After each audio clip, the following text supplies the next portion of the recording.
Welcome friends, स्वागत है आपका इंग्लिश ग्रामर की क्लास में। Today we shall talk about notice. देखिए, नोटिस एक इम्पोर्टेंट पार्ट है आप लोगों की क्लास के लिए। ये नोटिस क्या है? सबसे पहली बात कि नोटिस, जिसे हम कह सकते हैं कि एक तरह की सूचना है ना। नोटिस क्या है? एक तरह की इंफॉर्मेशन है जो किसी नोटिस बोर्ड के ऊपर लगाई जाती है, लिखी जाती है। और किस लिए लिखी जाती है? ताकि किसी पर्टिकुलर किसी एक ग्रुप को या लोगों को या किसी निश्चित ग्रुप को, है ना, उनको सूचना देने के लिए या आम जनता को सूचना देने के लिए ये नोटिस लिखे जाते हैं, है ना। जैसे कि अगर आपकी विद्यालय के अंदर भी किसी ऑथोराइज्ड पर्सन द्वारा, जैसे प्रिंसिपल हुए या और कोई भी जैसे सेक्रेटरी हुए, तो इनको आपको अगर कोई सूचना देनी है, ये आपको अगर कोई सूचना देना चाहते हैं तो उसके लिए ये नोटिस का यूज करेंगे, नोटिस देंगे, है ना। तो इस तरह से आज हम इस नोटिस के बारे में डिस्कस कर लेते हैं। देखिए, नोटिस क्या होता है? नोटिस एक सूचनाओं का एक छोटा सा या शॉर्ट फॉर्म होता है, ठीक है। जैसे a notice is a short piece of writing. A notice is a short piece of writing.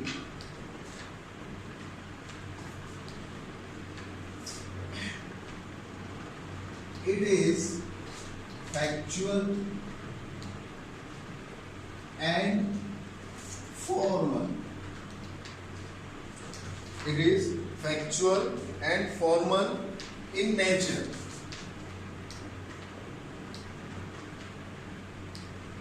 देखिए, नोटिस क्या है? एक लेखन का एक छोटा रूप है।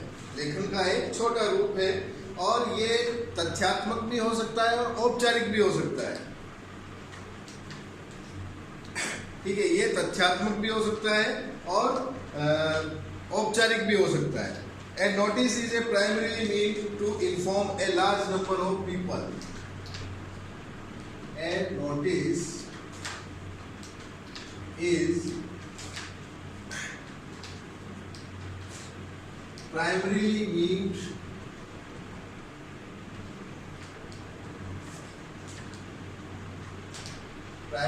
meant to inform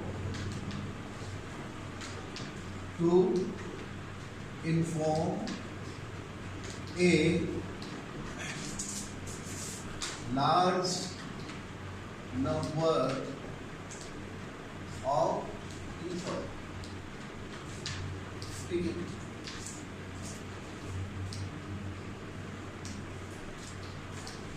Again, it must be clear and brief. देखिए, a notice is a short piece of writing. ये लेखन का एक छोटा तरीका है। It is factual and formal in nature. ये इसकी स्वभाव से, प्रकृति से ये औपचारिक भी हो सकता है और तथ्यात्मक भी हो सकता है। A notice is primarily meant to inform a large number of people. देखिए, ये large number of people, लोगों के एक बड़े समूह को इन्फॉर्म करने के लिए काम में आता है, सूचना देने के लिए काम आता है। It must be clear and brief. यह साफ सुथरा और संक्षिप्त होना चाहिए। नोटिस के अंदर ज्यादा सूचनाएं नहीं देनी चाहिए, जितनी आपके काम की सूचनाएं वो नोटिस में आ जानी चाहिए। तो ये साफ सुथरा और संक्षिप्त होना चाहिए। फिर उसके बाद देखिए कि ए notice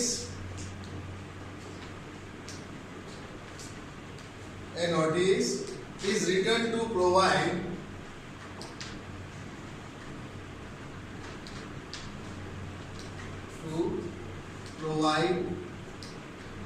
information, written to provide information about an event, program and ceremony and invitation etcetera. देखिए नोटिस किसके लिए लिखा जाता है, किन सूचनाओं को देने के लिए लिखा जाता है? तो कोई इवेंट, कोई घटना, कोई कार्यक्रम, कोई सेरेमनी, कोई इनविटेशन, निमंत्रण के लिए नोटिस दिए जाते हैं। ठीक है, तो देखिए अब इसको थोड़ा हिंदी में एक बार और मैं लिखूं, आपके दोनों ही मीडियम में ये काम आएगा। It is useful for both medium, Hindi and English medium. Okay, notice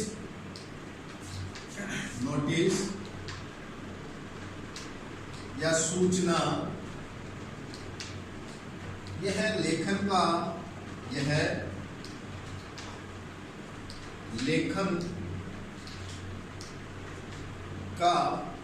संक्षिप्त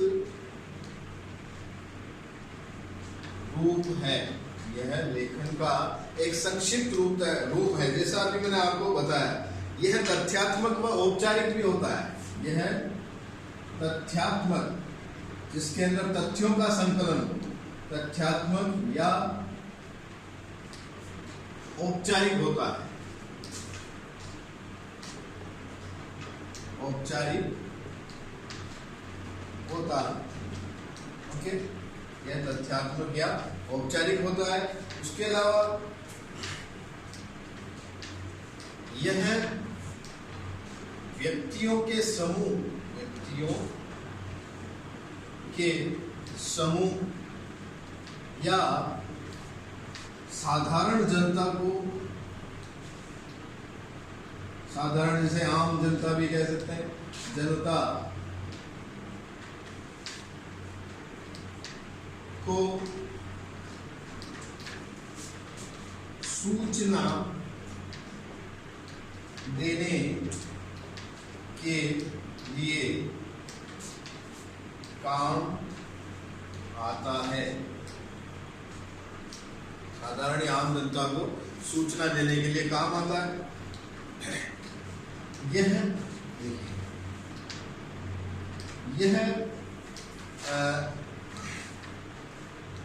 लिखा जाता है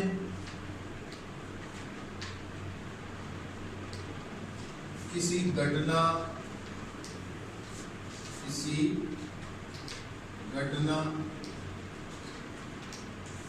कोई कार्यक्रम, सेरेमनी यानी कोई समारोह या निमंत्रण आदि की सूचनाएं देने के लिए काम में लिया जाता है। अब देखिए नोटिस के बारे में मैंने आपको अभी तक ये बताया है कि notice is a short piece of writing और इंफॉर्मेशन। भाई सूचनाओं का एक संक्षिप्त रूप होता है नोटिस, और ये सूचना देने के लिए काम आता है। और ये लोगों के बड़े नंबर यानी लार्ज नंबर ऑफ पीपल या लोगों के समूह, ए ग्रुप ऑफ पीपल, उनको सूचना देने के लिए लिखे जाते हैं। फिर देखिए कि यह नोटिस में जो ध्यान देने वाली बात है कि भाई आप जो सामग्री लिख रहे हैं, जो चीज लिख रहे हैं, वो साफ सुथरी होनी चाहिए और उसमें ग्रामेटिकल मिस्टेक नहीं होनी चाहिए। देखिए अपने नोटिस को अच्छा बनाने के लिए नोटिस एक आकर्षक भी होना चाहिए, है ना, कि भाई जैसे पूरा जो इसका फॉर्मेट है वैसे नोटिस बना हुआ होना चाहिए। अभी मैं आपको फॉर्मेट बनाऊंगा इसका, फिर देखेंगे। अब देखिए कि इस एक नोटिस के अंदर क्या क्या कंटेंट होने चाहिए, क्या क्या चीज ध्यान देने योग्य है जो एक अच्छे इसको हमको आकर्षक बना सकती है। भाई देखिए पहले तो इसमें एक प्रॉपर हेडिंग होनी चाहिए, प्रॉपर हेडिंग लिखी होनी चाहिए। फिर उसके बाद इसमें नोटिस देने की तारीख लिखी होनी चाहिए, date of issue.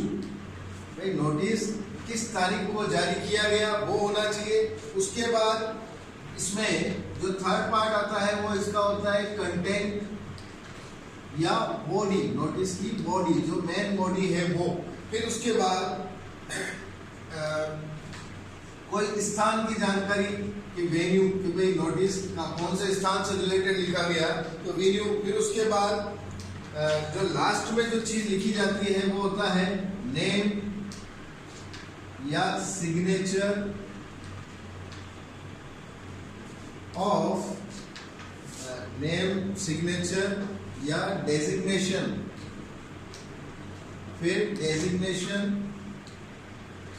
Of issuing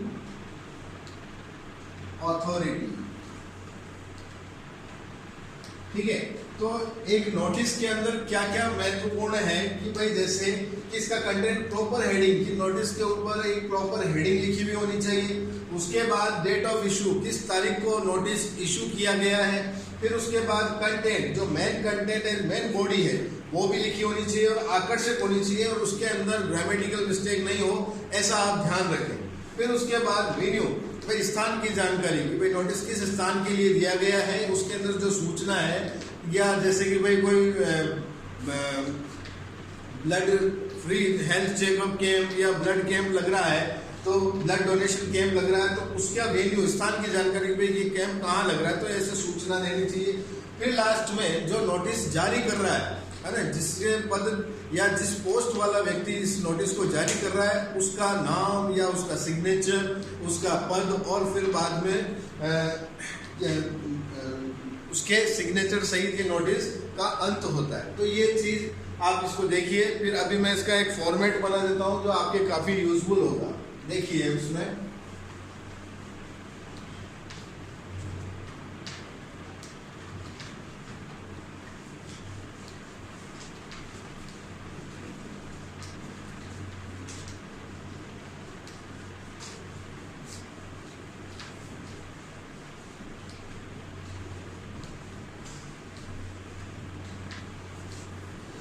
देखिए, सबसे पहले एक इसका फॉर्मेट बना लेते हैं, फॉर्मेट ऑफ ए नोटिस, कि नोटिस किस तरह से लिखा जाता है, उसका ढांचा क्या होता है, उसकी क्या उसका तरीका होता है।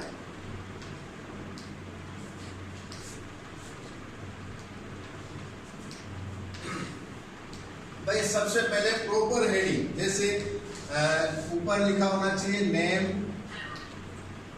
ऑफ the organization,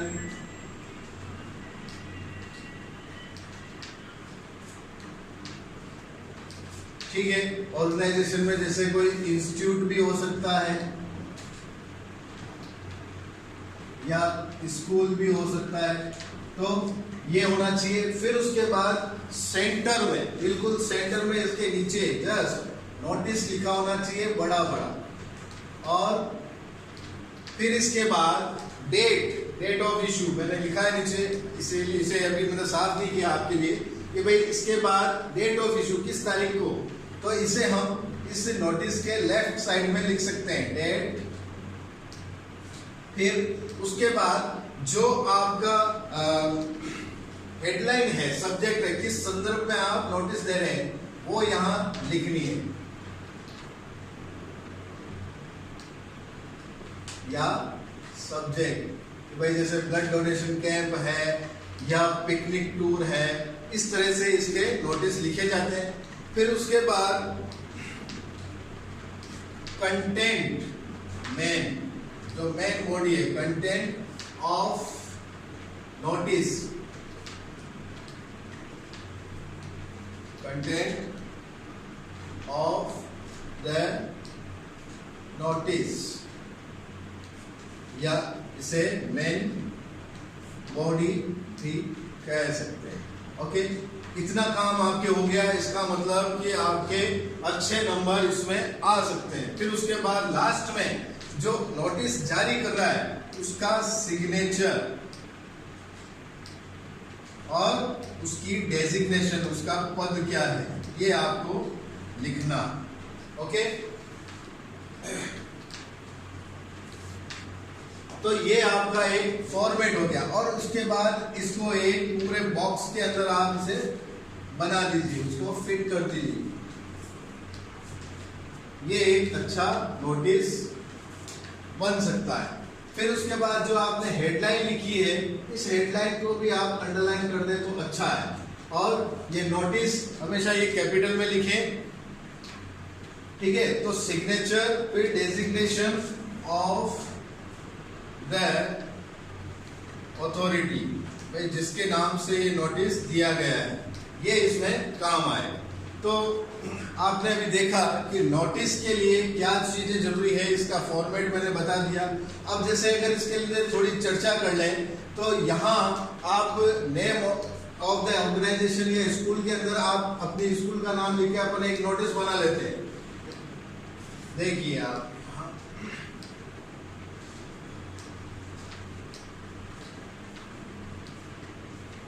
जैसे कि अपने स्कूल का नाम है श्री महेश शिक्षा सदन सीनियर सेकेंडरी स्कूल, ठीक है। और इसके जस्ट नीचे जैसा मैंने आपको बताया नोटिस लिख दीजिए। फिर आपके किस संदर्भ में नोटिस दिया जा रहा है, जैसे कि आपने लाइब्रेरी की बुक्स इशू करा रखी है लेकिन अभी तक आपने उसको वापस नहीं जमा कराई, तो जैसे रिटर्न नहीं कराई तो यहाँ इसका हेडिंग लिख दीजिए और पहले इधर डेट लिख दीजिए, डेट लिख देते हैं जैसे 5 Feb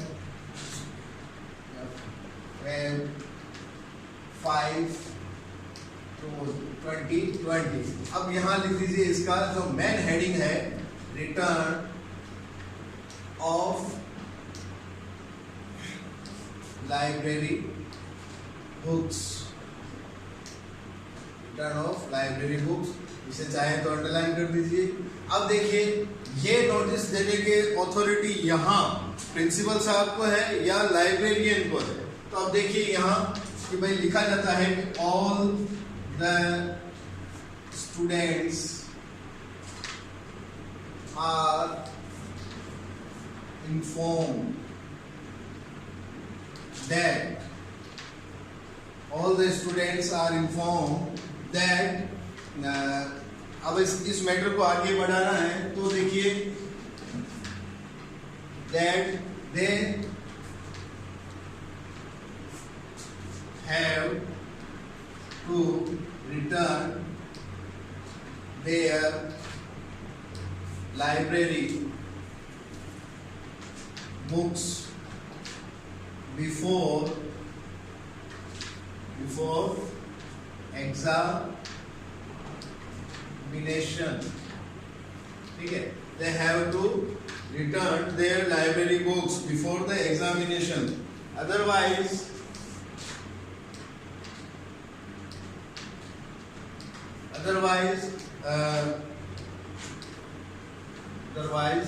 the student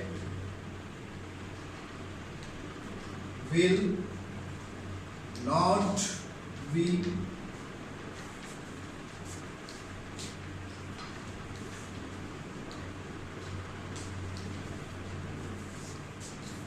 allowed in yearly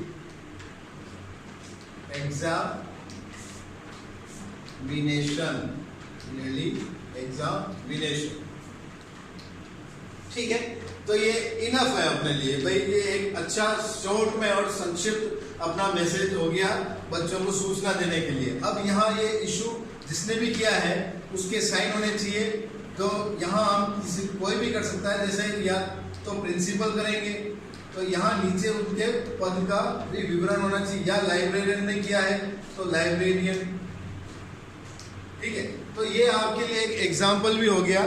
देखिए मैंने लिखा है कि भाई स्कूल का नाम लिखा, फिर नोटिस, फिर उसके बाद अपनी डेट ऑफ इशू, नोटिस का डेट लिखिए, फिर रिटर्न ऑफ लाइब्रेरी बुक्स कि भाई लाइब्रेरी बुक को वापस जमा कराने के लिए आया है। कि अब देखिए सारे जो नोटिस होते हैं वो एक अच्छे बने उसके लिए, जैसे अगर स्टूडेंट को दिया जा रहा है या लोगों को दिया जा रहा है या पेरेंट्स को दिया जा रहा है, तो सबसे पहली जो लाइन अपनी रखनी है यहाँ तक आप इसे सेम रख सकते हैं, है ना, कि all the students are informed that, फिर आगे अपनी बात कर सकते हैं। बस यहाँ पर स्टूडेंट्स की जगह आप पीपल्स लिख सकते हैं या पेरेंट्स लिख सकते हैं या कोई और भी दिन है जैसे एम्प्लॉयज लिख सकते हैं। फिर they have to return their library books before examination, कि भाई उनको उनकी लाइब्रेरी बुक्स परीक्षा से पहले उनको वापस रिटर्न करनी होगी, otherwise the student will not be allowed in yearly examination. इसके अभाव में विद्यार्थियों को परीक्षा के अंदर अलाउ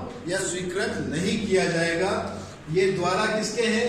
ये द्वारा या तो प्रिंसिपल साहब दे सकते हैं या लाइब्रेरियन दे सकते हैं। ओके, तो आज के इस वीडियो के अंदर आशा करता हूँ आपको ये नोटिस का फॉर्मेट और नोटिस अच्छे से समझ में आया होगा। आप प्रैक्टिस कीजिए, आप जरूर सफल होंगे। That's all for today, thank you.